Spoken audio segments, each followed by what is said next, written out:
అక్క ఇది వక్ఫ్ బోర్డు అంటే ఏంటి? దాని మళ్ళీ ఉపయోగం నష్టాలు ఏమున్నాయి? అసలుకి వక్ఫ్ బోర్డ్ అంటే సరే ఇండిపెండెన్స్ రాకముందు మనకు స్వాతంత్రం రాకముందుది వదిలేద్దాం, స్వాతంత్రం వచ్చిన తర్వాత చెప్తా. నెహ్రూ తాత ఉన్నాడు, జవహర్లాల్ నెహ్రూ. అయితే తను ఏం చేసిండంటే మన దేశంలో నుంచి పార్టీషన్ అయింది కదా, విభజించబడింది. ముస్లిమ్స్ అందరూ పాకిస్తాన్ కి ఉండి పాకిస్తాన్ లో ఉన్న హిందూస్ అందరూ ఇండియాకి రండి అని అప్పట్లో వచ్చింది 1947.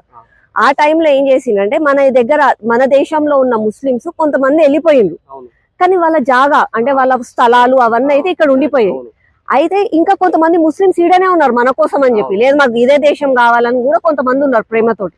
అయితే అప్పుడు 1954 జవహర్లాల్ నెహ్రూ తాత ఏం చేసిండంటే, మీరందరు ఇక్కడ ఉన్న వాళ్ళకి కూడా రక్షణ కలిగిస్తాం, మేమందరం మీరు ఇక్కడ ఉన్న వాళ్ళందరూ కూడా సురక్షితంగా ఉండాలి కాబట్టి ఎవరైతే ఇక్కడ వదిలేసి పోయినరో భూములు, అవన్నీ భూములన్నీ ఒక వక్ఫ్ బోర్డ్ అనే ఒక బోర్డు సంస్థ పెట్టి దాని కింద ఉంటది. ఇక్కడ ఉన్న మైనారిటీలకు ఏదన్నా అంటే ముస్లిమ్స్ కి ఏదన్నా ఆపద ఉన్నా ఏదన్నా ఉంటే ఆ అవసరాలన్నీ ఈ బోర్డు భూమిలు తీరుస్తుంది అని చెప్పిండు.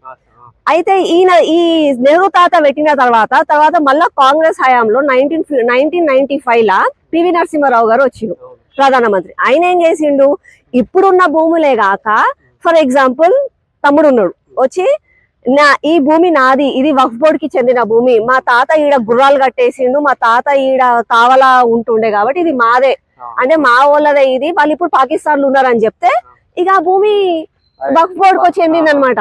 అంటే రేపు ఫర్ ఎగ్జాంపుల్ తమ్ముడు వస్తాడు, తర్వాత 2013 లో పివి నరసింహారావు ఏం చేసిండంటే, ఎవరన్నా సరే ఇది మా భూమి అని వక్ఫ్ బోర్డ్ అని అంటే దాన్ని ఎవరు అనలే. తమ్ముడు వస్తాడు, తమ్ముడు వచ్చి రేపు ఈ భూమి ఉంది కదా మన గ్రౌండ్, మీరు రోజు క్రికెట్ ఆడుతున్నారు ఇక్కడ, ఈ గ్రౌండ్ భూమి వచ్చి ఇది వక్ఫ్ బోర్డ్ కి చెందినది, మా తాత ముత్తాతలు మాకు ఇచ్చిండ్రు అని అంటాడు. నువ్వు పోయి నీకు ఎట్లా వచ్చింది ఈ భూమి అని అడగలేవు, నీకు ఈ భూమి ఎవరు ఇచ్చిందని అడగలేవు, ఈ భూమి ఎవరిది అని అంటే నీదని నువ్వు చెప్తావు, నువ్వు కనీసం కోర్టుకి పోయి కూడా క్వశ్చన్ చేయలేవు. అట్లాంటి లా ఉంది. అయితే ఆ వక్ఫ్ బోర్డ్ భూమి ఎంత ఉందంటే మన దేశంలో ఫస్ట్ డిఫెన్స్ ఆర్మీ వాళ్ళ దగ్గర ఉంటుంది, రైల్వే దగ్గర ఉన్నది, దానికంటే ఈక్వల్ గా ఈ రోజు మూడవ స్థానంలో వక్ఫ్ బోర్డ్ ఉంది. అంటే 9,000 కోట్ల ఎకరాల ఆస్తి వాళ్ళ దగ్గర ఉంది. మళ్ళీ అట్లాంటప్పుడు ముస్లిమ్స్ ఎందుకు ఇంకా పేదవాళ్ళు ఉన్నారు? మీరు ఒక్కసారి గమనించండి, ఓల్డ్ సిటీ సైడో పాడిషరీ సైడో పోతే మెకానిక్లు వాళ్ళే, పండ్ల బండ్లలో వాళ్ళే, కూరగాయల బండ్లలో వాళ్ళే. అంటే పాపం వాళ్ళేమో లేబర్ లాగా బతుకుతున్నారు. ఒక్కొక్కరి ఇంట్లోనేమో 8 మంది పిల్లలు 9 మంది పిల్లలు ఉంటారు, వాళ్ళకి సొంతం ఇండ్లు లేవు, మురికిలు ఉన్నారు వాళ్ళు. మళ్ళా కానీ అయినా కూడా నీ దగ్గర ఇన్ని వేల కోట్ల ఆస్తి ఎందుకు ఉంది ఇన్ని సంవత్సరాల నుంచి, నువ్వేం చేస్తున్నావు? అందుకని చెప్పి నరేంద్ర మోదీ గారు ఏం చేసిండంటే దాన్ని రిఫార్మ్ చేసిండు ఆ బిల్లుని. ఇప్పుడు నేను మిమ్మల్ని అడుగుతున్నా, ఇప్పుడు దిలీప్ మన దగ్గర ముజ్జు ఆడతాడు రోజు గ్రౌండ్ లా, వక్ఫ్ బోర్డ్ అన్ని ఎకరాల భూమి ఉంటే ఒక స్టేడియం కట్టి అట్లాంటి టాలెంట్ ఉన్న వాళ్ళని ఇంటర్నేషనల్ ప్లేయర్ ఎందుకు చేస్తలేరు?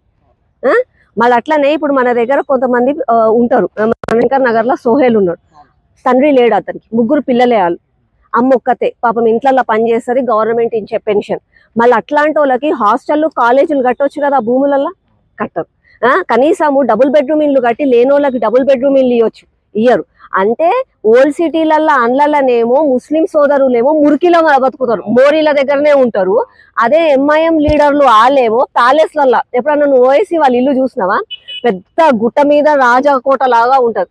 అయితే 4-5 బతుకుతున్నారు, వేల కోట్ల భూమిలో 4-5 బతుకుతున్నారు. ఇది కాదు, ప్రతి ఒక్కరికి కూడా చెందాలి, దేశంలో ఉన్న ప్రతి ఒక్క ముస్లిం సోదరులకి ఈ భూమి చెందాలి అని చెప్పి ఆ బిల్లు పాస్ చేయడం జరిగింది అనమాట.